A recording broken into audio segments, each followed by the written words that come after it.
The letter arrived on a Tuesday morning, 23 years after Claire thought her world had ended. She almost threw it away with the rest of the junk mail, but something about the carefully handwritten address made her pause. The return address showed no name, just a post office box from 3 states away.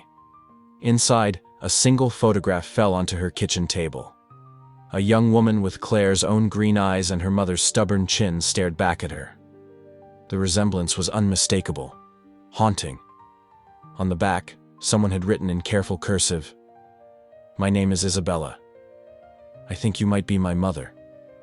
Claire's hands trembled as she reached for her coffee mug, nearly knocking it over. 23 years.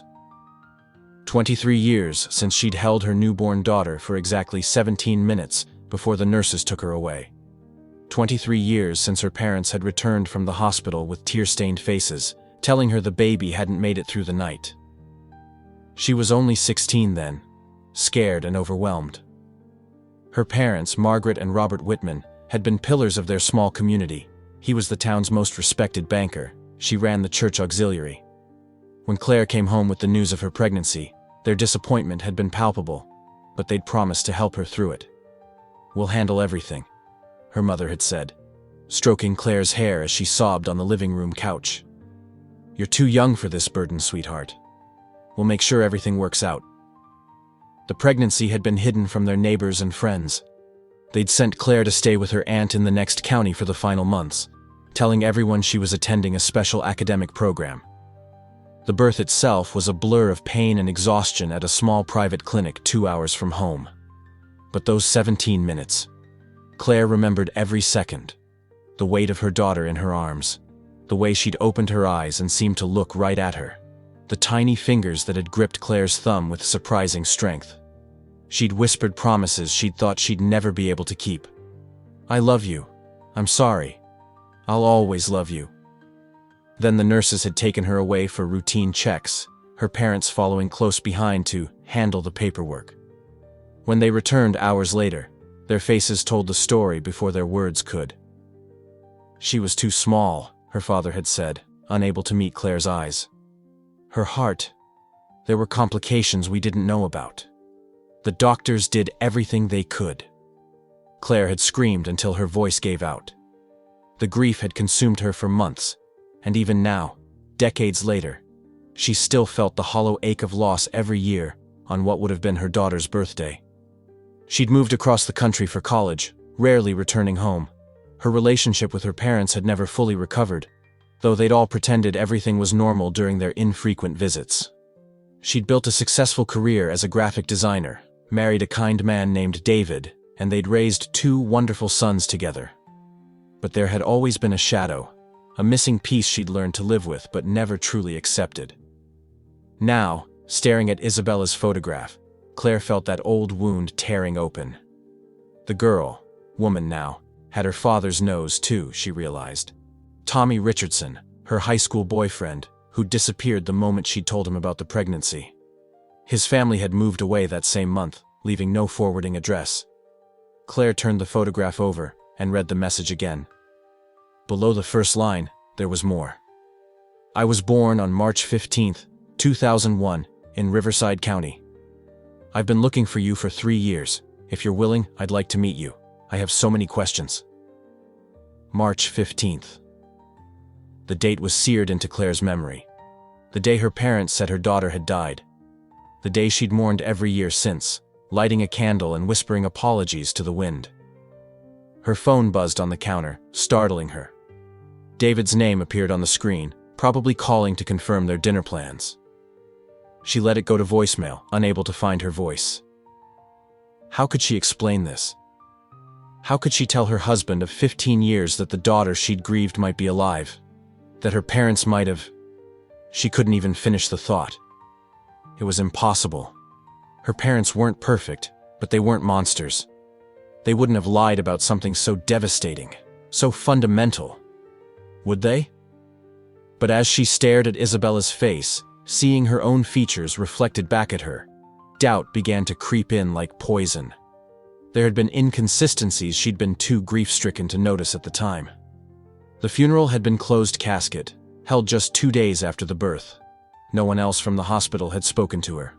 All the paperwork had been handled by her parents. Claire walked to her bedroom and pulled out the small wooden box she kept in her closet. Inside were the few mementos from that terrible time. Hospital bracelet, a single photograph her aunt had taken of her pregnant silhouette, and the tiny pink hat the hospital had given her to take home. At the bottom of the box was the death certificate her parents had given her weeks later. She'd never looked at it closely before. Too painful to read. Now, with shaking hands, she examined every detail. The signature was illegible, the official seal slightly smudged. For the first time in 23 years, she wondered if any of it was real. As she sat on her bed, holding Isabella's photograph in one hand and the questionable death certificate in the other, Claire realized she was about to uncover a truth that would change everything. She reached for her phone to book a flight to the return address on the envelope, knowing that by tomorrow evening, she would finally learn what really happened to her daughter on that March night 23 years ago. The next morning, Claire found herself standing outside a modest coffee shop in Portland, Oregon, her heart hammering against her ribs. She'd barely slept on the red-eye flight, spending the hours replaying every detail of those 17 minutes she'd held her daughter, wondering if they might not be the only moments they'd ever share. Through the window, she spotted her immediately. Isabella sat at a corner table, nervously fidgeting with a napkin, checking her phone every few seconds. The resemblance was even more striking in person. She had Claire's delicate bone structure but carried herself with a confidence Claire had never possessed at that age. When Isabella looked up and their eyes met through the glass, both women froze. For a moment, Claire considered turning around, getting back in her rental car, and pretending this had never happened. But Isabella's face broke into a tremulous smile, and she raised her hand in a small wave. "Claire?" Isabella's voice was soft when she approached the table, uncertain. "Yes." Claire's own voice came out as barely a whisper. "Isabella?" They stood there awkwardly for a moment before Isabella gestured to the chair across from her. "Thank you for coming. I wasn't sure you would." Claire sat down, studying the young woman's face. You look so much like I did at your age. But how did you find me? How did you know?" Isabella pulled out a worn manila folder from her bag. "I've been searching since I turned 18. My adoptive parents, they're wonderful people, don't get me wrong. But they always told me I could look for my birth family when I was ready. It took me years to work up the courage." She opened the folder, revealing official documents, printed emails, and handwritten notes. "I started with the adoption agency, but they were evasive. Said the records were sealed, that it was a private adoption handled through intermediaries. But I kept pushing, and eventually I found someone who remembered the case." Claire's mouth went dry. "Adoption? You didn't know?" Isabella's eyes widened. "Oh God, you really didn't know. I hoped maybe you'd given me up willingly and just regretted it later. But you have no idea, do you? They told me you died." The words came out flat, mechanical. "My parents said there were complications, that you didn't make it through the night." Isabella's face crumpled. "I'm so sorry, I can't imagine. All these years, you thought I was dead?" Claire nodded, unable to speak around the growing knot in her throat. "The social worker I finally tracked down, Mrs. Patterson. She's retired now, but she remembered because it was unusual. She said your parents came to them when you were about 6 months along. They told the agency you were mentally unstable, that you'd threatened to hurt yourself and the baby. They said you'd agreed to the adoption but were too fragile to handle the process directly." The coffee shop around them seemed to fade away. Claire gripped the edge of the table. "That's not true. None of that's true. I never agreed to anything. I wanted to keep you. I told them I wanted to keep you. Mrs. Patterson said they had documents with your signature, giving consent for the adoption. But she also said—" Isabella hesitated, glancing down at her hands. "She said something felt off about the whole thing. Your parents were very controlling, very insistent that everything be handled quickly and quietly. They paid extra for expedited processing and complete confidentiality." Claire's mind raced back to those final weeks of pregnancy. Her parents had been protective, yes, but she'd assumed it was concern for her well-being. They'd handled all the doctor's appointments, all the paperwork. She'd been so young, so scared, so willing to let them take care of everything. The family who adopted me, Isabella continued. The Hendersons, they were told that you were a teenager who couldn't care for a baby, but wanted to make sure I went to a good home. They said you specifically requested a family with both parents, stable income, and that I be raised with love. I would have wanted that, Claire whispered. If I'd had to give you up, I would have wanted exactly that. But I didn't choose it. I never chose it. Isabella reached across the table and tentatively touched Claire's hand. I had a good childhood. Really good. Mom and Dad, the Hendersons, they gave me everything. Piano lessons, family vacations, helped me through college. I'm a teacher now, elementary school. They love me completely. Claire squeezed her daughter's hand, tears finally spilling over. I'm glad. I'm so glad you were loved and cared for.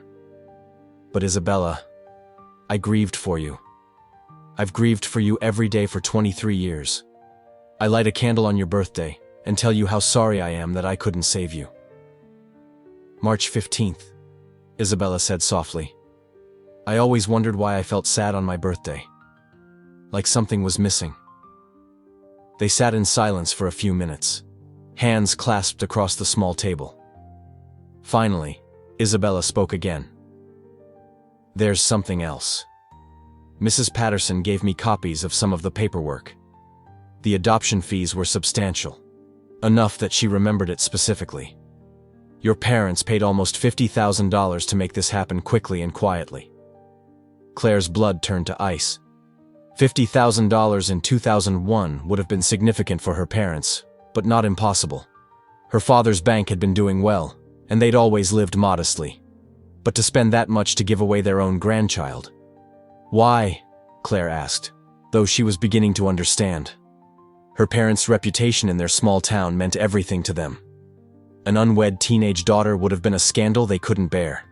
Better to make the problem disappear entirely, even if it meant destroying their own daughter's heart in the process.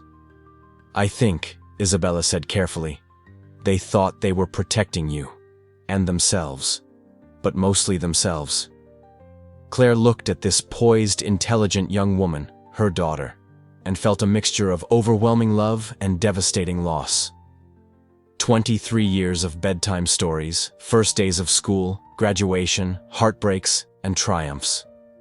All stolen from her by the two people she'd trusted most in the world. What happens now? Claire asked. Isabella smiled through her tears. I'd like to know you, if you want that. I'd like to learn about my birth father too, and hear stories about when you were pregnant with me. I want to know what you've been doing all these years, and I want you to meet my parents, the Hendersons. They've been so supportive of this search. I'd like that too, Claire said. More than anything. But first, she took a deep breath. First, I need to go home and have a conversation with my parents.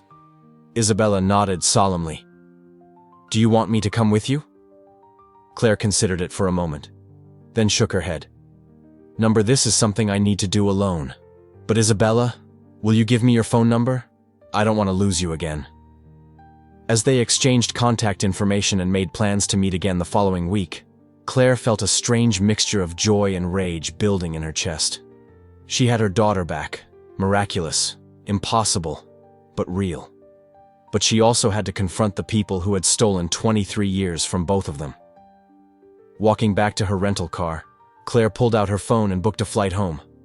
By tomorrow afternoon, she would be standing in her childhood living room demanding answers from Margaret and Robert Whitman about the most devastating lie they'd ever told. She pulled into the familiar driveway of her childhood home, the white colonial house looking smaller than she remembered. Her parents' car was in the garage, and she could see her mother through the kitchen window, probably preparing dinner as she had every evening for 40 years. Claire sat in her car for several minutes, gathering courage. Part of her still hoped there was some explanation, some misunderstanding that would make sense of everything. but Isabella's face was burned into her memory now, along with the adoption documents and Mrs. Patterson's reluctant testimony. Her mother opened the door before Claire could knock, surprise and delight spreading across Margaret's face. "Claire, what a wonderful surprise. Your father will be so pleased. Are David and the boys with you?" "No, Mom. I came alone." Claire stepped inside, noting how nothing had changed in the house where she'd grown up. The same floral wallpaper, the same family photographs lining the hallway, though none included the granddaughter they'd given away. "Robert!" Margaret called up the stairs. "Claire's here." Her father appeared at the top of the staircase, his hair now completely gray but his posture still straight and commanding. "This is unexpected. Everything all right, sweetheart?" Claire waited until they were all seated in the living room, the same room where she'd cried on her mother's shoulder 23 years ago. She pulled out Isabella's photograph and placed it on the coffee table between them. The effect was immediate. Her mother's face went ashen, and her father's carefully controlled expression cracked for just a moment before he composed himself. "Where did you get this?" Margaret whispered. "Her name is Isabella," Claire said, her voice remarkably steady. "She's 23 years old. She's a teacher. She has my eyes in your chin, Mom. She's also very much alive." The silence stretched between them like a chasm. Her father was the first to speak. "Claire, I think there's been some misunderstanding. $50,000. Claire cut him off. "That's what you paid to make her disappear. To the adoption agency, to the lawyers, to whoever helped you forge documents with my signature." Margaret began to cry silently, her hands shaking as she reached for a tissue. Robert's jaw tightened, and Claire recognized the look, the same expression he'd worn when dealing with difficult bank customers, calculating his next move. "You were 16, he said finally. "You had no idea what raising a child would mean. We saw how scared you were, how overwhelmed. We thought... You thought wrong." Claire's composure finally cracked. "You let me hold her for 17 minutes, Dad. 17 minutes to fall in love with my daughter before you ripped her away from me forever. Do you have any idea what you did to me?" "We thought it was best," Margaret sobbed. "For everyone. For you. For the baby. For our family. You were so young, and Tommy was gone, and people were already starting to talk. So you let me grieve her death for 23 years. You came to my apartment in college when I was so depressed I couldn't get out of bed, and you never once told me she was alive and thriving with another family." Robert leaned forward, his banker's composure fully restored. "And what good would that have done? The adoption was final. Legal. The Hendersons were good people. We made sure of that. Would it have been better for you to spend decades knowing she was out there but unable to contact her?" Claire stared at her father, seeing him clearly for perhaps the first time in her life. "That wasn't your choice to make. She was my daughter. Mine. You were our daughter," Margaret said through her tears. "Our responsibility. We couldn't let you throw your life away." "I didn't throw my life away." Claire stood up, pacing to the window. "I went to college. I have a career. I married a wonderful man. I raised 2 sons. I could have done all of that and kept Isabella too. Other people manage it. Younger people than I was manage it." "With whose help?"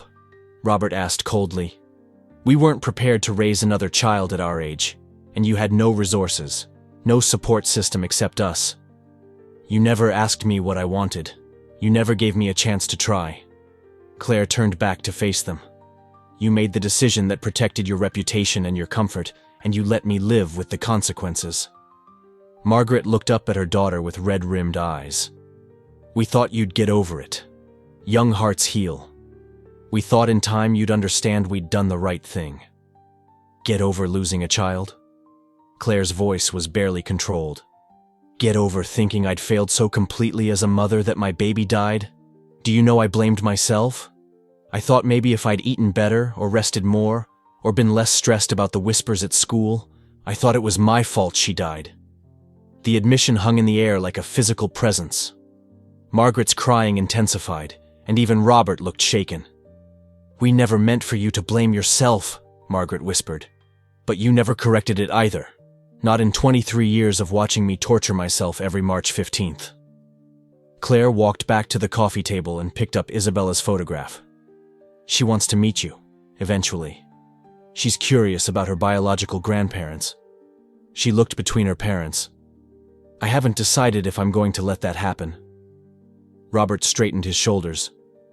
Claire, we know you're angry, but we're still your parents. We made the best decision we could with the information we had at the time. Are you? Claire asked quietly. Are you still my parents? Because parents don't lie to their children about something this fundamental.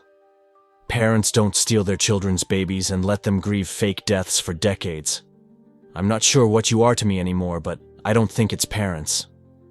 She moved toward the door, then stopped. Isabella's adoptive parents, the Hendersons, they knew I existed. They told her she could look for me when she was ready. They supported her search, even though they knew it might mean sharing her with another family. That's what real parents do. They put their child's well-being above their own comfort. Margaret stood up shakily. Claire, please. Don't leave like this. We can work through this. We can be a family again. Claire paused with her hand on the doorknob. I have a family. I have David and our boys, and now I have Isabella. I have a daughter who spent 3 years looking for me because she needed to know where she came from.